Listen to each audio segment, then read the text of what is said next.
Hello everybody, welcome to NEET Physics by Aaron video channel. In today's video, we are going to solve a multiple choice question from Unit 8, that is Thermodynamics. Okay, the question is two rods A and B. A, this is rod A on the upper end, and rod B is at the lower position. A and B of different materials are welded together as shown in the figure. Their thermal conductivities are K1 and K2. The thermal conductivity of the composite rod, it means what?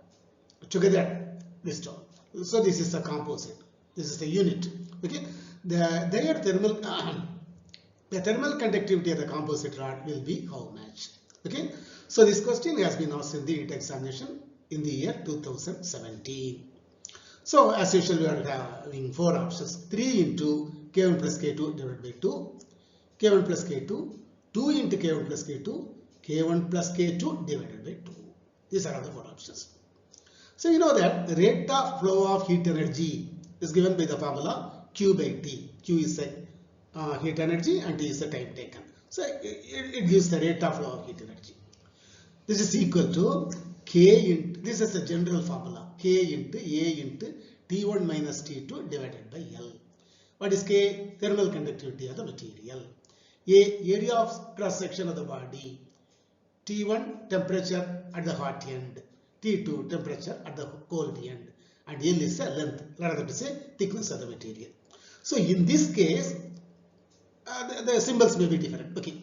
So these are all the values: thermal conductivity, area of cross section, temperature of hot end, temperature of cold end. L is the length of the rod or thickness of the rod. Okay, that's all.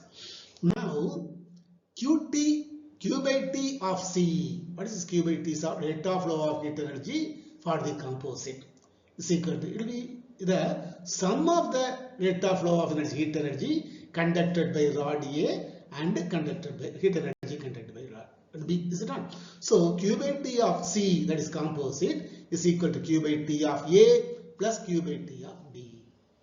What is this Q by T of C, sir? Rate of flow of heat energy for the composite. In the previous slide, you have seen the general formula. This is particularly for the composite. What is Q by T of A? Rate of flow of heat flow for rod A. For rod A, area of cross section A is equal to A. Thermal conductivity K1. Length of the rod D. In our problem, in our question, it has been given. A is the area, but the area is common for both the rod A and rod B. Okay, that's it. So Q by T of B, rate of heat flow for rod B. For rod B, K is thermal conductivity is K2. Area, there is no difference, A. And L, length of the rod, that is also D. There is no change in it. So Q by T of C, rate of heat flow for the composite. As far as the composite concerned, thermal conductivity, let the thermal conductivity be K. We are going to find the value of K. Okay. A is equal to 2A because the rods are placed so that B is placed above A. As far as the composite is concerned, the total area of cross section is 2A. Of course, there is no change in the length of the rod because above B, A has been placed. So L is the length of the rod D. So in these three cases, D is the same for all the three cases. Area is the same. Area of cross section is the same for the first two cases, and it is 2A for the composite. Okay. Now let us substitute the values in this figure. Q by T of C. For that purpose, we have to A. K into area of cross section 2A into T. Substituting the values in the general formula, T1 minus T2 divided by 2 is equal to rate of heat flow for the rod A, K1 into A into T1 minus T2 divided by 2. As far as the rod B is concerned, K2 into A into T1 minus T2 divided by B. So both in LHS and RHS, you have T1 minus T2, T1 minus T2, T1 minus T2 divided by D, divided by D, divided by D. Here 2A, here is A, here is also A. Okay, that's it. This is K2 into A, not K into 2A, K2 into A. Okay. So you can strike all these things. The T1 minus T2 by D in LHS, T1 minus T2 by D in RHS get cancelled.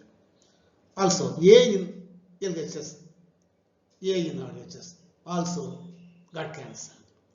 So what is remaining, sir? 2 into K. 2K is equal to K1 plus K2.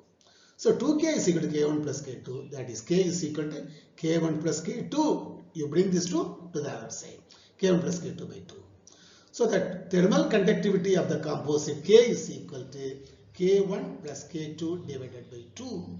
Option 4 is the right answer for this question. Option 4 is the right answer for this question. Okay. So we will see one more question from this unit 8. That is thermodynamics in our next video also. Till then, thank you one and all. Thank you.